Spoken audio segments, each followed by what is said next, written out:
যদি এমন হতো যে বেনামাজির জানাজা হয় না, আমার মনে হয় নামাজের সংখ্যা বাড়ত।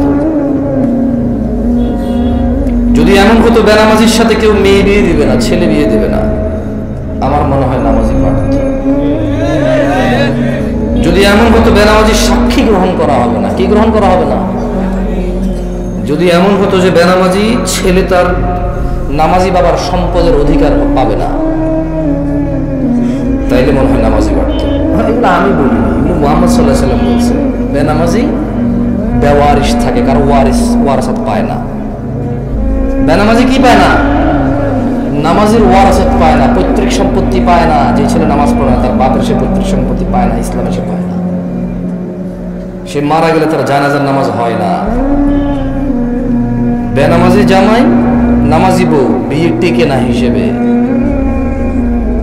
কারণ বাইনাল আবদি ওয়া বাইনাল কুফরি তারকুস সালাহ, বান্দা ও কুফরের মধ্যে পার্থক্য হচ্ছে নামাজ ছেড়ে দেওয়া। তো কাফের আর মুসলমান তো বিয়ে টেকে না। বাইনাল আবদি ওয়া বাইনাশ শিরকি ওয়াল কুফর তারকুস সালাহ, বান্দা শিরক আর কুফরের মধ্যে পার্থক্য হচ্ছে নামাজ ত্যাগ করা। তো বেনামাজি নামাজি যদি বউ জামাই হয়, টিকবে না তো, থাকবে না এই সংসার। খুব সিম্পল লজিক। আপনি যেদিন হাদিসকে এভাবে দেখবেন, ওই দিন আপনি মানুষ হতে পারবেন। আদারওয়াইজ ওয়াজ শুনতে পারবেন, জুমায় যেতে পারবেন, খুতবা শুনতে পারবেন, কিচ্ছু হবে না। আর আমার মতো লোকজন নিয়ে এসে, আমার থেকে উন্নত লোকজন নিয়ে এসে কতক্ষণ নিজের এলাকার সুনাম করতে পারবেন। প্যান্ডেলে জায়গা হয় নাই রে, বিশাল বড় প্যান্ডেল, মানুষ আর মানুষগুলো কাঁপায়া দিছে, ফাটায় দিছে। হ্যাঁ, এগুলো পারবে না, কিচ্ছু পারবে না। ঠিক কিনা? এই ঠিক কিনা? যতবার কমো ততবার ঠিক করবেন আপনারা, অভ্যাস হয়ে গেছে। আর কি ঠিক, এটা তো আমি কিছু বলবেই না, আমি ঠিক করে বলছি। মানে আপনি মনে করতেছেন যে আমি আপনার ঠিক বেঠিকের উপরে ডিপেন্ড করে এখানে কথা বলবো জীবন, তাহলে আমাকে আওয়ামী লীগ করতে হবে অথবা বিএনপি করতে হবে, নেতা যা কিছু। বুঝলেন না? যদি আমি ইসলাম করি তাহলে তো নেতা যা বলে গেছে তা ঠিক না, তাহলে মুহাম্মদ সাল্লাল্লাহু আলাইহি ওয়াসাল্লাম। যাই হোক, এই মাহফিলে কে কি উদ্দেশ্যে আসছেন আমি জানি না, তবে এই মাহফিল থেকে কি নেওয়া যেতে পারে সেটা আমি জানি। আমি আপনাদের বলে দিচ্ছি, নিবেন না নিবেন আপনাদের ব্যাপার। কেমন? হে ভাই শোনেন, এই দিন নাই এখন, আর এগুলো থেকে বের হন। মানে আপনি, আপনার বাপ মারা যাবে, আমি যে আপনার আব্বারে জান্নাতে পৌঁছে দেবো কোরআন তেলাওয়াত করে। হ্যাঁ, বছরে একবার মনে করবেন আমার দাওয়াত খাওয়ায় 500 টাকা যাবে দিবেন, আর আপনার আব্বার খুব উপকার করে ফেলতে পারবো আমি আমার জায়গা থেকে। এগুলো থেকে বের হন। ভ্রান্ত ধারণা। কি ধারণা? না না, আমি আপনার জন্য দোয়া করলে কিছু হবে না তা আমি বলতেছি না, বাট আপনি যে সিস্টেমের তারতিব সেটিং করে রাখছেন, যে স্ট্রাকচার দাঁড় করেছেন যে this is the only way, আপনার বাপের জন্য আমি হচ্ছি ওয়ে, এটা ঠিক না। এই ভ্রান্ত ধারণা থেকে বের হতে হবে। কেমন? দেখেন, আন আবি হুরায়রা রাদিয়াল্লাহু আনহু, আবু হুরায়রা রাদিয়াল্লাহু আনহু থেকে বর্ণিত, তিনি বলেন, قال رسول الله صلى الله عليه وسلم, আল্লাহর রাসূল সাল্লাল্লাহু আলাইহি ওয়াসাল্লাম বলেছে, মান সালাকা তরিকান ইয়ালতামিসু ফীহি ইলমা, যে ব্যক্তি জ্ঞান অর্জনের জন্য পথ চলতে শুরু করলো, সাহালাল্লাহু লাহু তরিকান ইলাল জান্নাহ, আল্লাহ তার জন্য জান্নাতের পথকে সহজ করে দেবে।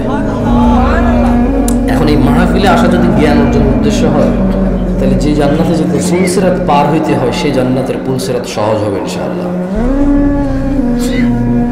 যদি আজকের এই উপস্থিতি আপনার ইলম অর্জনের উদ্দেশ্য হয়, তবে যেই জান্নাতে না গেলে জাহান্নামে প্রবেশ করতে হবে, অন্য কোনো অপশন নাই, সেই জান্নাতের পথ সহজ হবে। যদি আজকের এই মাহফিল থেকে ইলম অর্জন করে নিয়ে যান, তবে আল্লাহ যে কঠোর দণ্ডের কথা বলেছে, মহাশাস্তির কথা বলেছে, সেখান থেকে মুক্তি পেয়ে যে জান্নাতে মানুষ প্রবেশ করবে, আল্লাহর সন্তুষ্টি নিয়ে আল্লাহর জান্নাতে যাবে, এখান থেকে জ্ঞান অর্জন করে গেলে সে জান্নাত সহজ হবে।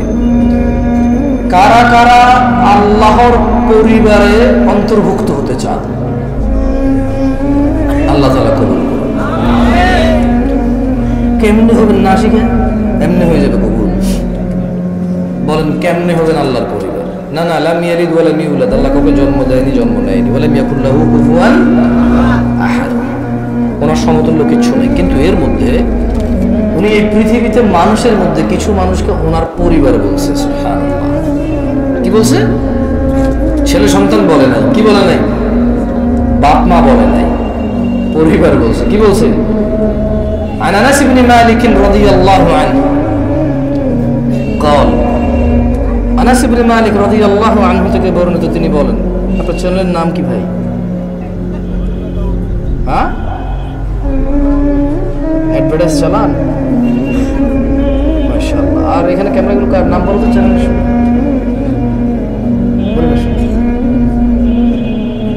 দাড়ি কাটো, আহলে হাদিস। বাহ, ভালো। আহলে হাদিস, আবার দাড়িও কাটো, ভালো। কদিন পরে বেনামাজি আহলে হাদিস হয়ে যাবে। আমি অবশ্য আহলে হাদিস চিনি না বা চিনতাম না, আমি সৌদি আরবে পড়েছি। কেমন সত্যি বলতেছি, বললাম 2016-17 সালের আগে আমি শুনি নাই, না আমি শুনি নাই ব্যক্তিগতভাবে। তবে যখন আমি শুনতেছিলাম, তখন আমি যখন এদের আকীদা, মানহাজ, তখন আমার কাছে মনে হতো যে আহলে হাদিস মানুষ বেনামাজি হবে অথবা দাড়ি কাটবে, সুদ খাবে, ঘুষ খাবে, মানুষের টাকা মারবে। It's impossible. কি পসিবল? ইম্পসিবল। পরে আমি শুনলাম যে ক্যামেরাম্যান এগুলো নামাজও পড়ে না, 500 টাকা বেতন এসে কিন্তু রেকর্ডিং করে যায়, চ্যানেলের মালিকদেরকে দেয়, কামলা খাটে, রেকর্ডিং এর কামলা। পরে আমি বুঝছি না, ঠিক আছে, এই জন্যই তো থাম্বনেল দেয়, দেখেন কিভাবে বাস দিল কেউ। ওর নাকি মানহাজুস সালাফ ফলো করে, ওনাকে আকীদাতুস সালাফ ফলো করে, ওনাকে ইন্টারনেটে ইসলামকে সম্প্রচার করে। কি প্রচার করে? কে পিশাব করে আর কে থুতু মারে, শুধু ওটুক কেটে সে প্রচার করে। এটা হলো ওর দিন প্রচার। কোন লোকটা 1 ঘন্টা বক্তব্য দিয়ে 2 মিনিট ভুল বলেছে, ও শুধু ওটুক প্রচার করে খুব সুন্দর থাম্বনেল দিয়ে। এটা হচ্ছে ওর দিন প্রচার। ও আসলে ফিতনা প্রচার করে, এর বাইরে কিচ্ছু না। যদি ওকে ফেসবুকের ন্যাংটা অ্যাডভার্টাইজ দিয়ে যদি পয়সা না থাকতো, দেখতাম ওর দিনদারিতে এখানে ক্যামেরা কয়টা আসতো। এখানে একটা মসজিদে মুসল্লি উপস্থিত হয় না জান্নাতের জন্য, তুমি এত ক্যামেরাওয়ালা এখানে এসে গেছো দিন প্রচারের জন্য। আমারও টাকা দিয়েও আনতে পারতেছিল না। মিশে কথা বলছি আমি দিন প্রচার করবো, আমার এরা কত সুন্দর করে, শেখ প্লিজ একটা বচনেন না, খুব ইচ্ছা যুবক, তারপরেও আমি আসতে চাচ্ছিলাম না। কেন? আল্লাহ তাআলা মানুষকে, মুহাম্মদ সাল্লাল্লাহু আলাইহি ওয়াসাল্লাম বলছে দাড়ি রাখো, এরা কাটে। বলছে টাকনুর উপরে প্যান্ট পরো, এরা নিচে পরে। এখন নায়কেরা দাড়ি রাখে, এরা দাড়ি রাখে। আল্লাহ তাআলা বলছে হালাল খাও, এরা সবসময় হারামের প্রতি ঝুঁকে থাকে। ইসলাম যত কিছু আদেশ করছে, মুসলমানদের বর্তমানে কাজ হয়ে গেছে সবকিছুর বিরুদ্ধচারণ করা। ওয়াল্লাহি যদি শুকর খাওয়া হালাল হতো, কেউ শুকর খেত না, গরু খেত সবাই। যদি মদ খাওয়া হালাল হতো, মুসলমানরা মদের প্রতি এত আকৃষ্ট থাকতো না, সবাই পানের প্রতি থাকতো আকৃষ্ট। যদি সুদ আর ঘুষ খাওয়া হালাল হতো, তাহলে আজকের যে মুসলমান আমার চোখের সামনে আসি, আমরা, আমার মনে হয় এরা কেউ সুদ আর ঘুষ খেত না। ওয়াল্লাহি যদি নামাজ পড়লে পাপ হতো, তো ফজরে তুমি মসজিদে জায়গা দিতে পারতা না। গান শুনলে পাপ হয়, কনসার্টে জায়গা হয় না। গান শুনলে পাপ হয়, কনসার্টে জায়গা হয় না। সিনেমা দেখলে পাপ হয়, ইন্টারনেটে মিলিয়ন বিলিয়নস ভিউ হয় ওইটা। বাবা মায়ের সাথে বেয়াদবি করলে পাপ হয়, কোন সন্তান তার বাপ মায়ের কথা শুনে না। একটা সামান্য মেম্বার, ইউনিয়ন মেম্বার, ও বেটা এখন 2 লাখ টাকা খরচ করলে হওয়া যায়। কি আগের যুগ আছে সম্মান হতো? আমি রাজনীতি বক্তব্য দিচ্ছি না, ফ্যাক্ট বলতেছি, নিজের উপরে নিয়েন না কেউ। আমি রাজনীতি বুঝি করতে বলি না। আমার শত্রু বানায় শুধু শুধু নিজের শত্রু বাড়ায় না। আমি নিরীহ মানুষ, মনে আপনার কষ্ট যাবে শুধু। আমি আমারও ইনশাল্লাহ কিছু করতে পারবো না, আমিও পারবো না। আপনার যা করবে, যদি কিছু হয় ওটা আল্লাহর তাকদীরে আছে, আমার হবে, আপনার হলে ওটা আল্লাহর তাকদীরে আছে, তাই বাস, দ্যাটস ইট। আমি ভয় পাই না তা না, এই জন্য আরো অনেক কন্ট্রোল করে বলতেছি। তো এই জন্য দেখবেন বাবা মায়ের অবহেলা। ওর যদি খালি ইউনিয়ন চেয়ারম্যানে বলে ওকে বলিস তো একটু দেখা করতে, লুঙ্গি কোনটা করবে এই টেনশনে পড়ে যাবে, যাইতে হবে রে। ওর বাপ মা ওকে ডেকে পাঠাইলো, বলে যে আসতেছি, বলিস পরে আসতেছি। আমার একটা জিনিস বিবেচনা করে দেখলাম, যত কিছু আল্লাহ তাআলা হ্যাঁ করতে বলেছে, তত কিছু আমরা অনীহা করি। উনি বলেছে বিয়ে করো, 2টা 3টা 4টা পছন্দ মতো তৌফিক অনুযায়ী। আমরা প্রেম করি 2টা 3টা 4টা সিম দিয়ে। আপনি দেখেন উনি বলছে বিয়ে করো 2টা 3টা 4টা, আমরা করি প্রেম 2টা 3টা 4টা। উনি বলেছে মুহাম্মদ সাল্লাল্লাহু আলাইহি ওয়াসাল্লাম বলছে তোমরা বেশি বেশি বাচ্চা কাচ্চা নাও, তাহলে আমার উম্মত ভারী হবে, কিয়ামত আমি বিশাল এক জনসমুদ্র নিয়ে ইনশাআল্লাহ জান্নাতে প্রবেশ করব। আমরা বলি একটা যথেষ্ট। কয়টা যথেষ্ট? একটা যথেষ্ট। উনি বলেছে বিয়ে করো রিজিক বাড়বে, আমরা বলি আগে চাকরি বাকরি এস্টাবলিশ হয় তারপরে বিয়ে। এভরিথিং উল্টা। উনি বলেছে মেয়েরা নহর পাবে, আমরা নেই যৌতুক। তুমি দেখছো? একটু চিন্তা করে দেখো না। উনি বলছে দাড়ি রাখো, আমরা কাটি। উনি বলছে নখ কাটো, আমরা নখ এত লম্বা রাখি। তুমি বুঝতেছো না ভাই, আসলে এটা ও নখ রাখার শখ না, জাস্ট আল্লাহর বিরুদ্ধাচারণ করা, রাসূলের বিরুদ্ধাচারণ করাই হচ্ছে ওর উদ্দেশ্য। ওর জীবনের একটা এইম হয়ে গেছে। এই যে এখানে দাড়ি কাটা মানুষগুলো বসে আছে, ওর যদি বলা হয় এই দাড়ি যদি তুই না কাটিস ভাই তোর কি লস, একটা লস দেখাইতে পারবে না। কয়টা লস দেখাইতে পারবে না? একটা সিঙ্গেল লস দেখাইতে পারবে না। ওর যদি সাইন্টিফিকলি ডাক্তার, আমি তো ডাক্তার না, তবে এখন সাইন্টিফিকলি ডাক্তাররা যে দাড়ি কাটার কতগুলা ক্ষতি, আমি একটা আর্টিকেল পড়তেছিলাম 17টা ক্ষতি আছে দাড়ি কাটার। কয়টা ক্ষতি? 17টা। এর মধ্যে হরমোন কমে যায়। কি কমে যায়? মানে বাচ্চা কাচ্চা হওয়ার চান্সেস কমে যাবে, কারণ দাড়ি থেকে নাকি, দাড়ি যেটা থেকে উঠে, মানে দাড়ির যে গোড়াটা দেখছেন সাদা সাদা থাকে না, ওটা নাকি মানুষের হরমোন গ্রোথ ভালো রাখে, মানুষের স্কিন ডিজিজে অনেক হেল্প করে দাঁড়িয়ে। সুবহানাল্লাহ। আমরা তো এত কিছু মনে করে রাখি না, সুন্নাহ হিসেবে রাখি। আলহামদুলিল্লাহ। কি হিসেবে রাখি? হরমোন আর স্কিনের জন্য রাখি না, জান্নাতের জন্য রাখি। আল্লাহ কবুল করুন, আমিন। সো যে যার নিয়ত অনুযায়ী পাবে। ইহুদি নাসারা রাখেন দাড়ি রাখে কেন? হরমোন গ্রোথ ভালো রাখার জন্য, স্কিন প্রোটেক্ট করার জন্য। আমরা রাখি জান্নাতে যাওয়ার জন্য। তারপরে আমি চিন্তা করলাম যে মসজিদে মানুষটা, কনসার্টে কেন মানুষ? কারণ মসজিদে আসতে বলা হয়েছে এই জন্য আসে না, কনসার্টে যেতে নিষেধ করছে এই জন্য যায়, নাথিং এলস। আচ্ছা, শীতকালে সব মানুষ জ্যাকেট, কুর্তা, পাঞ্জাবি, জুব্বা, তারপর হচ্ছে চাদর, তোয়ালা, কানটুপি, নাকটুপি, মাস্ক, হাত মোজা, পা মোজা সব কিছু দেয়। কারো কাছে অত্যাচার মনে হয় না এটা। কিন্তু যখনই পর্দা করার জন্য শুধু বোরখা পড়তে বলা হয়, সবার কাছে অত্যাচার মনে হয়। শীতকালে মহিলারা সৌন্দর্য দেখাবে না কেন? ওয়াই? তখন কি ওদের স্বামীর সাথে থাকা লাগে না? তখন কি ওদের বয়ফ্রেন্ডরা ছুটি নিয়ে নেয়? তখন কি ওদের বিবাহের জন্য আসা বন্ধ হয়ে যাবে? তো তাহলে শীতকালে কেন গা ঢাকে? কারণ ঠান্ডা লাগে তাই ঢাকে। গরমকালে কেন ঢাকে না? ঠান্ডা লাগে না তাই ঢাকে না। আল্লাহ বলেছে ঢাকতে, তাই ঢাকে না। মুসলিম সমাজের বাবা মায়ের, ছেলে সন্তানের, আমার আপনার সবার এটা এইম হয়ে গেছে, যেটা আল্লাহর নবী বলছে ওটার উল্টাটা করো। ওটার কি করো? উল্টাটা করো। আল্লাহ আমাদেরকে বোঝার তৌফিক দান করুন। এখান থেকে বলেছিলাম যে পৃথিবীতে জমিনে আল্লাহর পরিবার রয়েছে। কি রয়েছে? তারা কত সৌভাগ্যবান যারা আল্লাহর পরিবার। না, পরিবার কারা? আল্লাহর। আনাস ইবনে মালিক রাদিয়াল্লাহু আনহু قال, আনাস ইবনে মালিক রাদিয়াল্লাহু আনহু থেকে বর্ণিত, তিনি বলেন قال رسول الله صلى الله عليه وسلم, আল্লাহর রাসূল সাল্লাল্লাহু আলাইহি ওয়াসাল্লাম বলেছেন, ইন্না লিল্লাহি আহলিনা মিনান নাস, নিশ্চয়ই মানুষের মাঝে আল্লাহর পরিবার রয়েছে। قالوا يا رسول الله صلى الله عليه وسلم من هم, সাহাবারা বললেন হে আল্লাহর রাসূল সাল্লাল্লাহু আলাইহি ওয়াসাল্লাম, তারা কারা যারা আল্লাহর পরিবার? قال هم اهل القرآن اهل الله وخاصته, আল্লাহর নবী সাল্লাল্লাহু আলাইহি ওয়াসাল্লাম বলছেন এই জমিনের বুকে তারা হচ্ছে আল্লাহর পরিবার, যারা কোরআনুল কারীমের তেলাওয়াত করে সেই অনুযায়ী জীবন গড়ে, তারাই হচ্ছে আল্লাহর পরিবার, তারাই হচ্ছে আল্লাহর বিশেষ ভাজন, তারাই হচ্ছে আল্লাহর জন্য স্পেশাল। দিনী ভাইরা, ছেলে সন্তান আপনার পূর্বে যারা ছিল তাদেরও ছিল, আপনার পরে যারা আসবে তাদেরও থাকবে। আপনি একা মানুষ নন যিনি বিয়ে করেছেন, আপনি একা মানুষ নন যার ছেলে সন্তান আছে, আপনি একা মানুষ নন যার খিদা লাগে, আপনি একা মানুষ নন যার ভোগ বিলাস লাগে, আপনি একা মানুষ নন যার প্রয়োজন আছে। পৃথিবীতে যত মানুষ আছে প্রায় সব মানুষের স্ত্রী সন্তান আছে যারা পৃথিবীতে বেঁচে থাকে। প্রায় সব মানুষের ভোগ বিলাসের প্রবল ইচ্ছা আছে। যত মানুষ আছে সবার খিদা লাগে, সবাই খেতে হয়।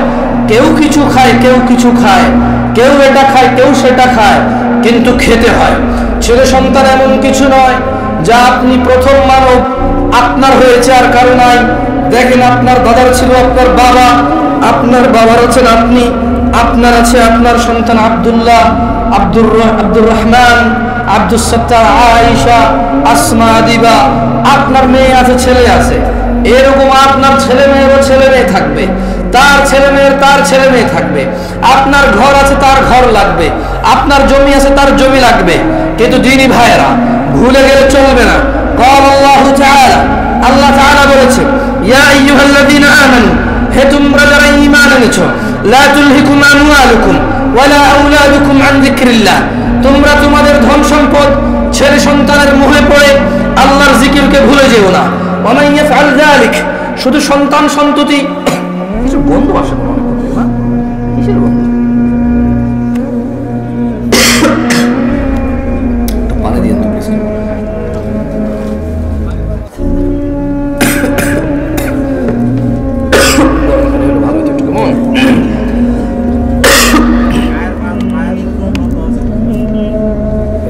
ফতুয়া যে কি মেরে দিবি দাঁড়ায় খেলে, বিশ্বাস কর, ভালো কোনো মুফতিকে জিজ্ঞেস করলে খাওয়ার ব্যাপারে না, পান করার ব্যাপারে শিথিলতা আছে। কেমন ভয় পায় ভাই, তোদের টেন্ডারের ভয় পায়, বসে খেয়ে যায়। নতুন ফিতনা তৈরি করতে চাচ্ছি না, জায়েজ কাজের জন্য শিথিলতা আছে। কেমন খাওয়ার ব্যাপারে না, পান করার ব্যাপারে। তর্কে গেলাম একটু হাতে দত আসছে থেকে গন্ধ, সরমে কই না, কতক্ষণ সরম লাজুকতা বেশিক্ষণ রাখতে পারি না আমি, আমার দোষ না। আসছে থেকে গন্ধ, চিন্তা করছি কমু না, না কইয়ে ফেলেছি।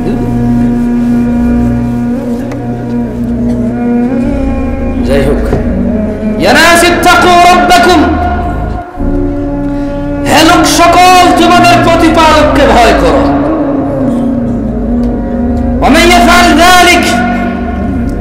আর যে ব্যক্তি আল্লাহর জিকিরকে ভুলে যাবে সন্তান আর সম্পদের মোহে, ফাউলাইকা হুমুল খাসিরুন। যদি আজকের দিনে পৃথিবীর 1000 কোটি মানুষ আছে, আজকের দিনে গণনায় কম বেশি হতে পারে, যারা পরিসংখ্যান করে, এটা তাদের কথা। 1000 কোটি মানুষও যদি সন্তান সন্ততি আর সম্পদের মোহে আল্লাহকে ভুলে যায়, আল্লাহ বলছে ফাউলাইকা হুমুল খাসিরুন, সবাই ক্ষতিগ্রস্ত, ধ্বংস হবে।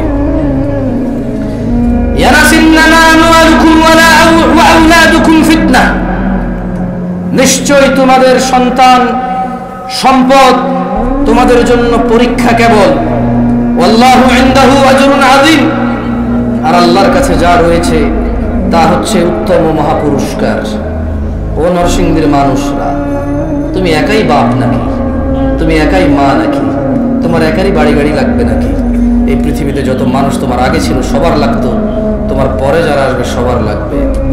সো এটা এমন কিছু না যেটা তোমার একজনের লাগবে। খুব একটা ইউনিক চিন্তা, তোমার চাহিদা খুব ইউনিক। এটা এরকম কিছু না বাড়ি গাড়ি ধন সম্পদ। আমি মোটেও বলছি না বাড়ি গাড়ি ধন সম্পদ খারাপ, আমি বলছি শুধু এগুলোর পিছনে পড়ে থেকে আল্লাহকে ভুলে যাওয়া খারাপ। আমি বলছি না, আল্লাহ বলছে। জেনে নাও নরসিংদীর মানুষ, আল্লাহু ইয়াবসুতুর রিজক লিমান ইয়াশা ওয়া ইয়াকদির। আল্লাহু ইয়াবসুতুর রিজক লিমান ইয়াশা ওয়া ইয়াকদির ওয়া ফারিহু বিল হায়াতিদ দুনিয়া ওয়া মাল হায়াতুদ দুনিয়া ফিল আখিরাতি ইল্লা মাতা। আল্লাহ রিজিক সম্প্রসারিত করেন, যার জন্য ইচ্ছা তা বাড়িয়ে দেন, যার জন্য ইচ্ছা তা কমিয়ে দেন। ও নরসিংদীর মানুষ, তারা যারা পার্থিব জীবনকে আনন্দে, তারা যারা দুনিয়ার জীবনের আনন্দে মেতে থেকে আখিরাতকে তুচ্ছ তাচ্ছিল্য করে, আখিরাতের তুলনায় তারা অতি নগণ্য বস্তুকে তারা পছন্দ করে বসে আছে। ও নরসিংদীর মানুষ, আফা হাসিবতুম আন্নামা খালাকনাকুম আবাসা ওয়া আন্নাকুম ইলাইনা লা তুরজাউন। আল্লাহ বলেছে, তোমরা কি মনে করেছিলে যে আমরা তোমাদের মানুষ আর জিনকে অনর্থক সৃষ্টি করেছি আর তোমাদেরকে আমাদের কাছে ফিরিয়ে আনা হবে না? ইকতারাবা লিন্নাস ইয়া নাস ইত্তাকু রাব্বাকুম ইয়া নাস ইত্তাকু রাব্বাকুম। ও মহিলা ও পুরুষরা, ভয় করো তোমাদের প্রতিপালককে। ও ধনী ও দরিদ্ররা, ভয় করো তোমাদের প্রতিপালককে। অসুস্থ অসুস্থরা ভয় করো তোমাদের প্রতিপালককে। ইকতারাবা লিন-নাস হিসাবুহুম ওয়া হুম ফি গাফলাতিন মুরিদুন। মানুষের হিসাব নিকেশের সময় চলে আসছে। ওয়া হুম ফি গাফলাতিন মুরিদুন, অথচ তারা উদাসীনতায়, অথচ তারা খেয়ালিপনায়, অথচ তারা হেলায় ফেলায় মেতে আছে, মগ্ন হয়ে আছে। ইয়া নাস ইত্তাকু রাব্বাকুম, ইয়া আইয়ুহান নাস, হে মানুষ, ইন্না ওয়া'দাল্লাহি হক, নিশ্চয় আল্লাহর ওয়াদা সত্য। ফালা তাগুররান্নাকুমুল হায়াতুদ দুনিয়া ওয়ালা ইয়াগুররান্নাকুম বিল্লাহিল গরুর। অতএব দুনিয়ার জীবন যেন তোমাদের কিছুতেই প্রতারণা না করতে পারে। হে মানুষ, আল্লাহর ওয়াদা সত্য, অতএব যেন দুনিয়ার জীবন তোমাদের প্রতারিত না করতে পারে। ইন্নাশ শাইতানা লাকুম আদু, নিশ্চয় শয়তান তোমাদের শত্রু। ফাত্তাখিযুহু আদু, শয়তানকে তোমরা শত্রু হিসেবে নাও। ইন্নামা ইয়াদউ হিজবাহু লিয়াকুনু মিন আসহাবিস সাঈর, শয়তান তার দলকে কেবল এজন্যই ডাকে যাতে সবগুলো মানুষ তার দলে অন্তর্ভুক্ত হয়ে দলে দলে জ্বলন্ত আগুনের অধিবাসী হয়। ইয়া নাস ইন্নাশ শাইতানা লাকুম আদু, নিশ্চয় শয়তান তোমাদের শত্রু। ফাত্তাখিযুহু আদু, শয়তানকে তোমরা শত্রু হিসেবে নাও। ইয়া আইয়ুহান নাস, হে মানুষ, ইত্তাকু রাব্বাকুম, তোমাদের রবকে ভয় করো। ইন্না জালজালাতাস সাআতি শাইউন আযীম, নিশ্চয় কিয়ামতের প্রকম্পন, নিশ্চয় কিয়ামতের কাঁপুনি এক ভয়ঙ্কর ব্যাপার। ইয়াউমা তারাউনাহা তাযহালু কুল্লু মুরদিআতিন আম্মা আরদাআত ওয়া তাদাউ কুল্লু যাতি হামলিন হামলাহা ওয়া তারান নাসা সুকারা ওয়া মা হুম বিসুকারা ওয়ালাকিন্না আযাবাল্লাহি শাদীদ, ওয়ালাকিন্না আযাবাল্লাহি শাদীদ। হে মানুষ, ভয় করো রবকে, নিশ্চয় কিয়ামতের প্রকম্পন এক ভয়ঙ্কর প্রকম্পন। আর যেদিন মানুষ দেখবে তোমরা দেখবে মানুষকে প্রত্যেক দুধ পান করায় এমন মা তার দুধ পাই বাচ্চাকে ভুলে যাবে, এবং প্রত্যেক গর্ভবতী কিয়ামতের প্রকম্পন দেখে গর্ভপাত করবে। ইয়া নাস ইত্তাকু রাব্বাকুম, ইয়া নাস ইত্তাকু রাব্বাকুম, ইত্তাকু রাব্বাকুম। চোখটা বন্ধ করবো, ভাবেন তো হঠাৎ একটা ভূমিকম্প আসছে। এই ভূমিকম্প পৃথিবীকে ভেঙে চুরমার করে দেবে। আপনি দেখতে পাচ্ছেন যে কি বাচ্চা কাঁদতেছে, মা কত মায়া, বাচ্চাকে দুধ খাওয়াচ্ছে, এমন কাঁপুনি আসছে, এই জীবনের এমনটা দেখেনি, ভাবিনি। দুধ পাই বাচ্চাটাকে এভাবে ফেলে ভুলে যাবে, ভয় এতটা পাবে। 5 মাস 7 মাস 10 মাসের গর্ভবতী মহিলা, ডেলিভারির এখনো ডেট আছে। কিয়ামতের প্রকম্পন দেখে বাচ্চাটা দুনিয়াতে চলে আসবে, গর্ভবতী তার গর্ভপাত করে ফেলবে। কোনো নার্স লাগবে না, কোনো ধাত্রী লাগবে না, ডেট আসা লাগবে না। ও মহিলা এত ভয় পাবে, ও মহিলা এত ভয় পাবে, ও মহিলা এত টেনশন করবে, এত টেনশন করবে, ও এতটা আজব হয়ে যাবে, ও এতটা অবাক হয়ে যাবে। ওর পেটের বাচ্চা দুনিয়াতে চলে আসবে, ও বুঝবে না। আল্লাহ তাআলা বলছে যে, কি বলছে, ও তারান নাসা সুকারা, যখন কিয়ামতের প্রকম্পন দেখবে মানুষ, আপনি মানুষকে দেখবেন মাতাল, মানুষকে দেখবেন কি মাতাল। ওয়া মা হুম বিসুকারা, এরা কেউ নেশা করে নাই, এরা কেউ মদ খায় নাই, গাঁজা খায় নাই, হেরোইন খায় নাই, টিকটিকির লেজ খায় নাই, পেনসিডিল খায় নাই, ইয়াবা খায় নাই। এরা প্রত্যেকটা মানুষ নেশা থেকে মুক্ত। ওয়া মা হুম বিসুকারা, এরা কেউ নেশাগ্রস্ত নয়। ওয়া তারান নাসা সুকারা, আপনি মানুষকে দেখবেন মানুষ মাতলামি করতেছে। ওয়া মা হুম বিসুকারা, এরা কেউ নেশাগ্রস্ত নয়। ওয়ালাকিন, আল্লাহ বলছে কিন্তু আযাবাল্লাহি শাদীদ, আল্লাহর আযাব এত কঠোর যে দুনিয়াতে একটা কাঁপুনি আসবে, ওই কাঁপুনিতে মহিলা তার গর্ভপাত করবে, গর্ভবতীরা তাদের গর্ভপাত করবে, মানুষ মাতাল হয়ে যাবে, মাতলামো করবে নেশা করা ছাড়াই, এবং দুগ্ধপায়ী বাচ্চাকে দুগ্ধপায়ী মা ভুলে যাবে। এই আয়াতের শুরুতে আল্লাহ বলছে ইয়া আইয়ুহান নাস, মুসলমান কেন, হিন্দু বৌদ্ধ খ্রিস্টান যে আছে, বলছে ইয়া আইয়ুহান নাস, এ পৃথিবীর লোক সকল, মহিলা পুরুষ হিজড়া যে যা আছো, যে যা আছো, ধনী দরিদ্র, মুসলিম ইহুদি খ্রিস্টান নাসারা, কাফের মুনাফিক বেঈমান মুশরিক, ইয়া আইয়ুহান নাস, এ মানুষ, তুমি যদি মানুষ হও, ইত্তাকু রাব্বাকুম, তোমাদের রবকে তোমরা ভয় করো। দিনী ভাইরা, আল্লাহ আমাদেরকে বুঝার তৌফিক দান করুন।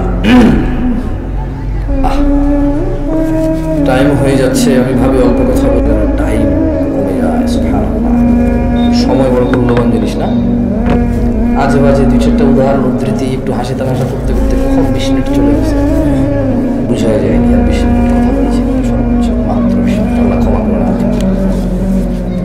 দেখুন, আপনাকে কি দিয়ে যেতে পারবো তা তো জানি না, তবে এমন একটা আমল দিয়ে যেতে পারি যেটা করলে আপনি জান্নাতে নিশ্চিত যাবেন। দেব, জান্নাতে যাওয়ার ইচ্ছা আছে, আল্লাহ আমাকেও কবুল করুন। আমারও ইচ্ছা আছে, প্রভুর ইচ্ছা আছে আমার জান্নাতে যাওয়ার। আল্লাহ আমাকে আমার ত্রুটি ক্ষমা করুন, উনি ক্ষমাশীল, আপনাদেরকেও ক্ষমা করুন। আজকের দিনে যদি আপনি মুসলিমদের অপরাধ দেখেন, কি অপরাধ, মানে মুসলিমরা কয়টা অপরাধে লিপ্ত প্রকাশ্যে, তবে আপনি দেখবেন ছোট বাচ্চাগুলোকে একটু থামানো যায় হালকা, মানে ওর কথা বলুন আস্তে আস্তে বললো, কানে লাগে তো আমি দেখতেছি যে জানা ব্যভিচার, কি এটা আমার সঙ্গে বলবেন, কি জানা ব্যভিচার, আর হচ্ছে নামাজ ত্যাগ, কি নামাজ ত্যাগ, আর হারাম রুজি রুটি, কি হারাম রুজি রুটি। এই তিনটাতে ইল্লা মাশাআল্লাহ বাংলাদেশের 5% 10% মানুষ এই তিনটা অপরাধ থেকে মুক্ত কিনা আমার জানা নেই। হয় সে জানা করে না কিন্তু বেনামাজি, হতে পারে সে নামাজি কিন্তু জানা করে, হতে পারে সে নামাজ পড়ে জানা করে না কিন্তু তার রোজগার হালাল না, কি হালাল না, রোজগার হালাল না। মনে কষ্ট নিয়েন না, আমি আপনাদের নেতাদেরকে খারাপ বলতে আসিনি, ওয়াল্লাহ ওরা যদি আমার কথায় অহংকার বোধ করে, যদি এখানে গর্ববোধ আর অহংকার করে যদি মুখ ফিরিয়ে নেয়, তাহলে ওরা ওদের ধ্বংস করবে। মাত্র 40 বছর পরে ওটা পেয়ে যাবে, বেশি দিন অপেক্ষা করা লাগবে না। কয় বছর? 40 বছর। কারণ বাংলাদেশের সর্বকনিষ্ঠ এমপি যারা হচ্ছে তাদের বয়স 28-29, আর বাকি যারা হচ্ছে 50-60 বছর বয়স, 40 বছর লাগবে না। যদি এখন মনে করো যে 28 বছরের একটা জামশেদ মজুমদার এসে কি বুঝে রাজনীতির, এই দেশের নেতাগিরি করে ভালো থাকা, হালাল খাওয়া খুব কঠিন। কতটা কঠিন জানো? আরে আমরা জনগণই এত খারাপ, আমরা বদনাম করি পুলিশ 20 টাকা ঘুষ খায়, অথচ 20 টাকা ঘুষ আমরাই তো দিছি। আরে বাবা, বোঝেন না কেন? যে অপরাধটা 20 টাকা দিয়ে সারা যায়, ওই অপরাধটা সরি বলে গায়ে হাত বুলিয়ে মুচকি হেসে একবার ছোট হয়ে সারা যায় তো যায় না? তো উনি 20 টাকা ঘুষ খেয়ে যে অপরাধ করেছে, এই 20 টাকা ঘুষ দিছে যে, তার অপরাধ না? পুলিশ বললাম তো সব পুলিশের উপরে গেল, তো এই যে লোকটা 20 টাকা ঘুষ দিছে, এটা কি আমার উপরে আসে নাই? আমি তো পুলিশটা, ঘুষ দেওয়া লোকটা কি আমি না? কে ভাই? আমি তো। ওই নেশা করে জেলখানা যদি আমার ছেলে আর আমার ভাই যায়, তখন আমি আইন আদালত কিচ্ছু বুঝি না ভাই, যেমন বের করেন ভাই, ভাই বেল দিয়া দেন ভাই, জামিন দিয়া দেন ভাই, আমরা করে ভোট দিই ভাই, রাইট? হ্যাঁ, নেশা করে যখন আমার ভাই ব্রাদার হবে, ছেলে হবে, তখন এটা মুক্তি পাওয়ার মতো অপরাধ। রেপিস্ট যখন আমি বা আমার ভাই ব্রাদারের কেউ হবে, তখন এটা ক্ষমাযোগ্য অপরাধ। রেপ যখন আমার পরিবারের কেউ যখন ভুক্তভোগী হবে, তখন আমি বলবো এটা মৃত্যুদণ্ডের অপরাধ। এই হচ্ছে আমাদের মানুষদের চরিত্র। মানে ও আরেক বেটার মেয়েকে নিয়ে পালাই গেছে, বলে যে শ্বশুর মেরে নিলে তো হয়, কিন্তু ওর বোনকে নিয়ে আরেকজন পালাই গেছে, বলে যে ওরা ঘরে জায়গা দিব না। অপরাধ কয়টা? একটা অপরাধ যখন আমার হয় তখন এটা সহনশীল, একটা অপরাধ যখন আমার সামনের লোকে করে তখন এটা মৃত্যুদণ্ডের মতো অপরাধ না? গায়ক যখন মোবাইল চুরি হয় আল্লাহর কাছে চোর হেদায়েত চায়, তো গান বাজনা কি হারাম নাকি হারাম না? তো নিজের জন্য তো সে চাইলো না, সেও তো হারাম কাজে লিপ্ত। ওপেন প্রকাশ্যে আল্লাহকে মাফ করুন, হেদায়েত দিকে আমিন। অবাক লাগে যখন সিনেমার নায়ক নায়িকারা বলে যে ইনশাআল্লাহ এই সিনেমা চলবে, অনেক বেশি মানুষ দেখবে। আল্লাহ নাকি চাইবে ওর সিনেমা দেখুক। ইনশাআল্লাহ মানে আল্লাহ চাইলে, ইনশাআল্লাহ মানে আল্লাহ যেটা চায় না, এটা তো 1450 বছর আগে বলে দিয়েছে রে ভাই, আমি এটা চাই না। আস্তাগফিরুল্লাহ, আউযুবিল্লাহি মিনাশ শাইতানির রাজিম। 1450 বছর আগে আল্লাহ বলে দিয়েছিল যে আমি এটা চাই না। কোথায় বলছে বলবো? আল্লাহ বলছে কুল, ও মুহাম্মদ সাল্লাল্লাহু আলাইহি ওয়াসাল্লাম বলে দেন। কাকে বলবে বলেন তো? কাকে বলবে? আমাদের বলবে। ইন্নামা হাররামা রাব্বিয়াল ফাওয়াহিশ, ও মুহাম্মদ সাল্লাল্লাহু আলাইহি ওয়াসাল্লাম বলে দিন আপনার উম্মতদের, বলে দিন এই পৃথিবীবাসীকে, ইন্নামা হাররামা রাব্বি, নিশ্চয় আমার প্রতিপালক নিষিদ্ধ করেছে, হারাম করেছে, আল ফাওয়াহিশ, অশ্লীলতাকে, মা যাহারা মিনহা ওয়া মা বাতান, যে নোংরামো প্রকাশ্যে হয় আর যে নোংরামো গোপনে হয়। গান বাজনা কি গোপনে হয় না প্রকাশ্যে হয়? গায়ে হলুদ গোপনে না প্রকাশ্যে? গায়ে হলুদ গোপনে না প্রকাশ্যে? এইখানে তাল তোলা, আম তোলা, জাম তোলার যে কর্নারের চায়ের দোকানে যে সিনেমার আইটেম সং লাগায় রাখে, প্রকাশ্যে না গোপনে? ট্যাক্সি ড্রাইভার, সিএনজি চালক একটা ট্যাক্সির মধ্যে গান বাজনা নাচ লাগায় রাখছে, প্রকাশ্যে না গোপনে? ঘরের ভিতরে বাপ মা, ছেলে মেয়ে, নাতি নাতনি, ভাতিজা সবাই মিলে ড্রয়িং রুমে বিশাল বড় 52 ইঞ্চি টিভি লাগায় রাখছে, হিন্দি সিরিয়াল চলে, প্রকাশ্যে না গোপনে? 1450 বছর আগে আমাদের রব বলেছে, বলে দিন সিগারেট যে খায় প্রকাশ্যে না গোপনে? সিগারেট কি গোপনে না প্রকাশ্যে খায়? দাড়ি কি প্রকাশ্যে কাটে না গোপনে কাটে? দাড়ি কি প্রকাশ্যে কাটে না গোপনে কাটে?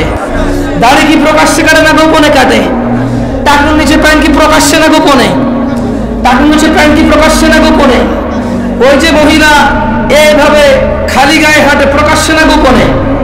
এই যে পুরুষ, ওকে আল্লাহ নিষেধ করছে ওর দিকে তাকায়ও না, এই যে পুরুষ আল্লাহর নিষেধাজ্ঞা ভঙ্গ করে এই মহিলার দিকে তাকাই থাকে, আর ওর চোখে মুখে শুধু ওই মহিলার কল্পনা আঁকে, প্রকাশ্যে না গোপনে? তো গোপনে কোনটা? গোপনে আপাতত আজকাল বেশিরভাগই এখানে। গোপনে আজকাল বেশিরভাগ কোথায়? এখানে ডিভাইসে। কোথায়? ডিভাইসে, এনি কাইন্ড অফ ইলেকট্রনিক্স ডিভাইসে আজকাল গোপনে। আল্লাহ আমাদেরকে আশ্রয় দিক, আমাকে আশ্রয় দিক। এটা চালাতে জানাটাই ভুল। মানে যে লোকটা চালাতে শিখছে এটা হচ্ছে ভুল করছে। আমি পার্সোনালি ফিল করি, যদি ওর চাকরি না হয় এটাতে, কি না হয়, যদি ওর চাকরি না হয় এটাতে, যদি ওর বিজনেস, ব্যবসা, কাজ কর্ম, যদি এটা তার কোনো মানে নলেজ গেদারিং এ যদি কাজে না আসে, তাহলে সে যে চালাই সেটা শিখছে, সে ভুল করছে। এটা প্রয়োজন হওয়া উচিত। কি হওয়া উচিত? শখ হওয়া উচিত না, এইটা প্রয়োজন হওয়া উচিত। এটা স্ট্যাটাস হওয়া উচিত না, যে iPhone status, Samsung Galaxy note status, ওই গুগল ফোন স্ট্যাটাস। হ্যাঁ, এটা স্ট্যাটাস হওয়া উচিত না, এটা প্রয়োজন হওয়া উচিত। কি হওয়া উচিত? প্রয়োজন হওয়া উচিত। আল্লাহ আমাদেরকে বুঝার তৌফিক দান করুন। তো তাহলে আল্লাহ তাআলা কত বছর আগে এই সিনেমা নাটককে আল্লাহ, এই যে ইনশাআল্লাহ চলবে, এই নায়ক নায়িকারা বলে আল্লাহ যেটা চায় না, কত বছর আগে বলছে? কত বছর আগে? 1450 বছরেরও বেশি। কোন সূরাতে বলছে জানেন? সূরা আল আরাফের 33 নম্বর আয়াত আল্লাহ 1450 বছর আগে বলছে যে প্রকাশ্যে হোক আর গোপনে হোক অশ্লীলতা কে পছন্দ করে না? আল্লাহ পছন্দ করে না। আল্লাহ আমাদেরকে বুঝার তৌফিক দান করুন। সেখানে আসুন,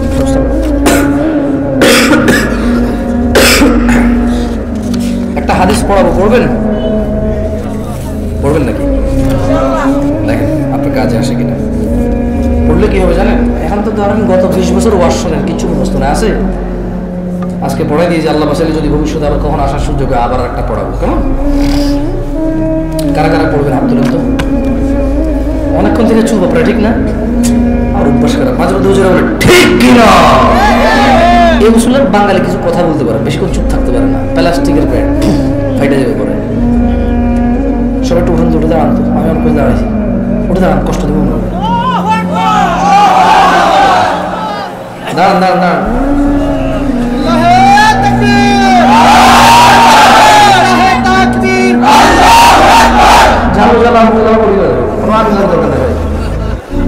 অভ্যাস খারাপ তো কি করবো, ভয় লাগে। আগুন করে জালো রে জালো, কোথায় লাগাবো আগুন? এবার একটু কাছাকাছি হয়ে বসে যান। বস বস, আর এখানে জ্বালানি নাই, তারপরে বসে যান।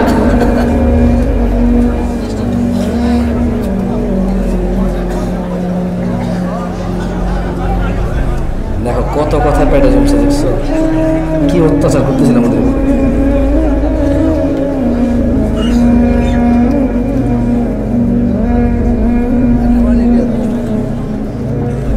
ঠিক আছে, হকাদাই করে দিছি তো। ঠিক আছে, এবারে কারা কারা আমার সাথে একটা হাদিস পড়বেন? জোরে জোরে পড়বেন। এখানে তো ওই যে ইউটিউবার আছে, সবাই তো অ্যাড করে না, সবাই হারামের জন্য আসে না, কেউ দিন প্রচারও আসে, তবে খুবই কম মানুষ আসে। কেমন যারা দিন প্রচার আসে কাগজ চ্যানেল আবার কেউ দেখে না, দেখে না কেন? তারা তো থাম্বনেল দিয়ে কাউরে বাঁশ দেয় না ইন্টারনেটে। বাঙালি যেখানে বাঁশ বেশি সেখানে ভিউ বেশি,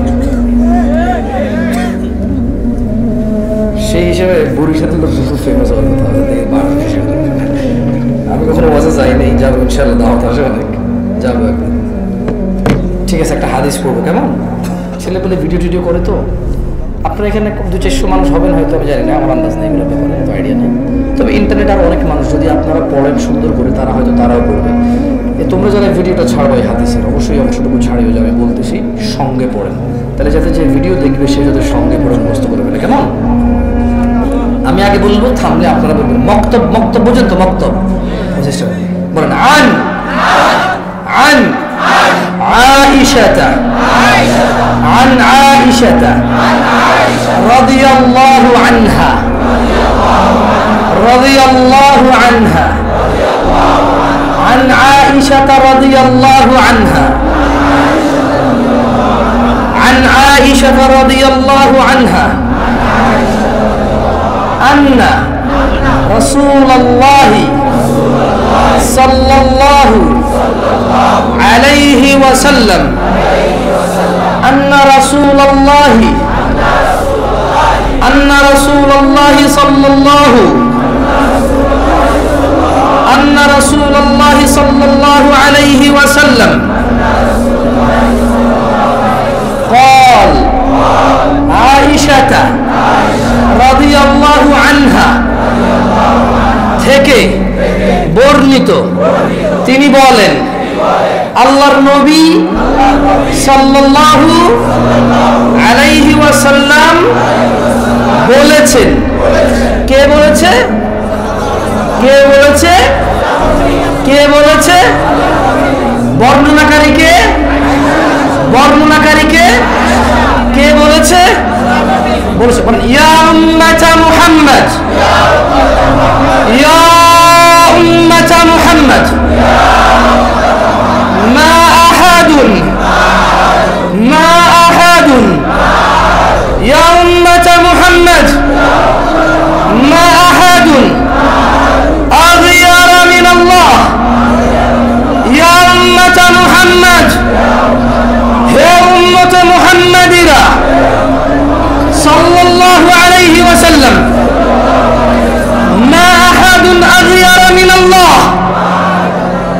আল্লাহর চেয়ে অধিক মর্যাদাবান, আল্লাহর চেয়ে অধিক মর্যাদাবান আর কেউ নেই। আইয়ারা আইয়ারা আইয়ারা আবদাহু আওয়ামাতাহু তাজনি তাজনি, তিনি আল্লাহ ওনার কোন বান্দা ও বান্দিকে জিনা করা অবস্থায় দেখতে চায় না। বর্ণনাকারীকে কে বলেছে? কার থেকে বলেছে? কি বলেছে? কি বলেছে? জিনা অবস্থায় কে দেখতে চায় না? কাকে দেখতে চায় না? কাকে? আমরা কি বান্দা না? আমাদের বোনরা, আমাদের মারা, আমাদের মেয়েরা কি বান্দি না? ওরা কি আল্লাহর আবেদা না? আমরা কি আল্লাহর আব্দ না? তাহলে তিনি কি দেখতে চায় না? কাকে দেখতে চায় না? ইয়া উম্মাতে মুহাম্মদ, হে উম্মতে মুহাম্মাদিরা, লাউ তাআলামুন, যদি তোমরা জানতে, মা আলাম, যা আমি জানি, লাদাহিকতুম কলিলা, তোমরা অল্পই হাসতে, ওয়ালা বাকিতুম কাসীরা, অধিক কাঁদতে। কে বলেছে কথা? আয়েশা রাদিয়াল্লাহু তাআলা আনহা বলেছে। কে বলেছে? কার থেকে বলেছে? মুহাম্মদ সাল্লাল্লাহু আলাইহি ওয়াসাল্লাম থেকে বলেছে। আমি আর একটা হাদিস বলবো, কেন? ফাদিলুল শেখ চলে আসছে, ওনাকে অপেক্ষা করার স্পর্ধা করবো না ইনশাআল্লাহ। এই হাদিসটা নিজেরা পড়বেন, ফতোয়া বেশি খুঁজিয়েন না। মানে ফতোয়ার প্রবলেম কি জানেন? ফতোয়া হচ্ছে, শেখ মতিউর রহমান মাদানী হাফিজাহুল্লাহ তালাক বিষয়ে একটা ফতোয়া দিয়েছে একজনকে। ওই লোক আবার ওইটা রেকর্ডিং করে আমাকে মেসেজ দিয়ে বলে যে এটা ঠিক আছে কিনা। আমি জাজ করবো নাকি এটাকে? ঠিক আছে, মানুষ মাত্র ওই ভুল, উনি ভুলের ঊর্ধ্বে না হতে পারে, ভুল হতে পারে, আল্লাহু আ'লাম। তবে আমার ওই যোগ্যতা না যে জাজ করবো। কেমন? শেখ আহমদুল্লাহ যে বিয়ের ব্যাপারে, পালায় বিয়ে করার ব্যাপারে একটা ফতোয়া দিয়েছে, সুন্দর। তো আমাকে এক ভদ্র মহিলা মেসেজ দিয়ে বললো যে এটা ঠিক আছে কিনা। আমি বললাম হ্যালো আহমদুল্লাহ সাহেব, উনি বক্তব্য দেয় আকিদাগত মাসলা মাসাইল বিষয়ে অনেক কিছুতে দ্বিমত থাকবে আমাদের, কিন্তু আসলে কিন্তু মানে আমি জামশেদ মজুমদারের জায়গায় ওনাকে জাজ করা কঠিন আমার জন্য। উনি অনেক জ্ঞান রাখে, তো এই হিসেবে ধরেন, এই জন্য আমি বলি যে ফতোয়া নিজেরা নিজে দিবেন। কারা কে দিবেন? ফতোয়া দেওয়ার জন্য নলেজ লাগবে। কি লাগবে? আসেন আমরা জানাকারীর ব্যাপারে নলেজ নিয়ে নেই। যে জানা করে সে নিজেকে নিজে ফতোয়া দেবে, অন্যের অপেক্ষায় থাকবে না। কেমন? বলেন। আন আবি হুরায়রা রাদিয়াল্লাহু আনহু قال, আবু হুরায়রা রাদিয়াল্লাহু আনহু বলেছে, قال النبي صلى الله عليه وسلم, আল্লাহর নবী সাল্লাল্লাহু আলাইহি ওয়াসাল্লাম বলেছেন, লা ইয়াজনি, লা ইয়াজনি, লা ইয়াজনি الزاني, لا يزني الزاني حين يزني وهو مؤمن। কারণ আবু হুরায়রা রাদিয়াল্লাহু আনহু বলেছে, আল্লাহর নবী মুহাম্মদ মুস্তাফা সাল্লাল্লাহু আলাইহি ওয়াসাল্লাম বলেছে। কে বলেছে? কি বলেছে? বলেন লা ইয়াজনি الزاني, কোন জিনাকারী, কোন জিনাকারী, কোন জিনাকারী হিনা ইউজনি, জিনা করে না, ওয়া হুয়া মুমিন, কিন্তু সে ঈমানদার। বুঝতে পারেন? মানে আপনি বোঝেন না। এই হাদিসে, এটা বুখারীর হাদিস। কিসের হাদিস? বুখারীর হাদিস। পাবলিকেশনস, প্রকাশনা অনুযায়ী ভিন্ন ভিন্ন নাম্বার আসতে পারে। এরকম কোন একটা পাবলিকেশনসের নাম্বার হচ্ছে 2475 নম্বর হাদিস বুখারী। এই হাদিসে বলতেছে যে আল্লাহ নবী সাল্লাল্লাহু আলাইহি ওয়াসাল্লাম বলছে যে যখন একটা লোক মহিলার পুরুষ জানা করে, মহিলার পুরুষ কি করে? জানা করে। এভাবে দুইজন লোক যখন জানায় লিপ্ত হয়, হ্যাঁ, তো আল্লাহ নবী বলছে যে এদের ঈমান নাই ওই সময়। কি নাই? ফজর নামাজ পড়ে জোহর আগে জানা করলে ঈমান নাই, ওই জানা অবস্থা। সুবহানাল্লাহ। কবে বুঝবো আমরা? যতক্ষণ প্রেমিকের সাথে কথা বলতেছো তোমার ঈমানটা ফুল রিস্কে। সুবহানাল্লাহ। ও ভাই আমার, বোন আমার, যতক্ষণ বিবাহ না করে কথা বলছো, ভিডিও করে দেখছো, চিঠি লিখছো, অপেক্ষায় আছো, ঈমান এট ভেরি রিস্ক, হাইয়ার স্টেজে থাকে তখন ঈমানের। মরে গেলে আল্লাহই ভালো জানে, আল্লাহ রহম করুন আমাদের। তাহলে জানাকারী যখন জানা করে তার কি থাকে না? কে বলেছে? আবু হুরায়রা রাদিয়াল্লাহু আনহু বর্ণনা করেছে। কার থেকে? আল্লাহ আমাদেরকে বোঝার তৌফিক দান করুন। দিনী ভাইরা, এখানে যারা নামাজ, ঈশার নামাজ না পড়ে আসছেন এবং আজকে এখান থেকে উঠে গিয়ে যারা ফজর নামাজ পড়বেন না, আপনাদের একটা কথা বলি, শোনেন। আমি আর আপনি যদি নিজেকে মুসলমান বলি, মুসলমান হয়ে যাই, যদি হয়ে যাই মুসলমান, তাহলে আমি আজকে এমপি বললে আমি এমপি। যদি আজকে আমি নিজেকে মন্ত্রী বলি তাহলে আমি মন্ত্রী। যদি বলি আমি এই পৃথিবীর রাজা তাহলে আমি রাজা। যদি নিজেকে রাজা বললে রাজা হওয়া যায়, নিজেকে নেতা বললে নেতা হওয়া যায়, নিজেকে সুন্দর সুদর্শন বললে সুন্দর সুদর্শন হওয়া যায়, তাহলে নিজেকে মুসলমান বললে মুসলমান হওয়া যাবে। আর যদি না নেতা মানুষে বানাবে, আর যদি না সুদর্শন হওয়ার জন্য মানুষের কাছে গ্রহণযোগ্যতা থাকতে হবে, তাইলে মুসলমান নিজেকে নিজে বললে হবে না, আল্লাহর নবী সার্টিফিকেটে ম্যাচ করতে হবে। কার সার্টিফিকেটে?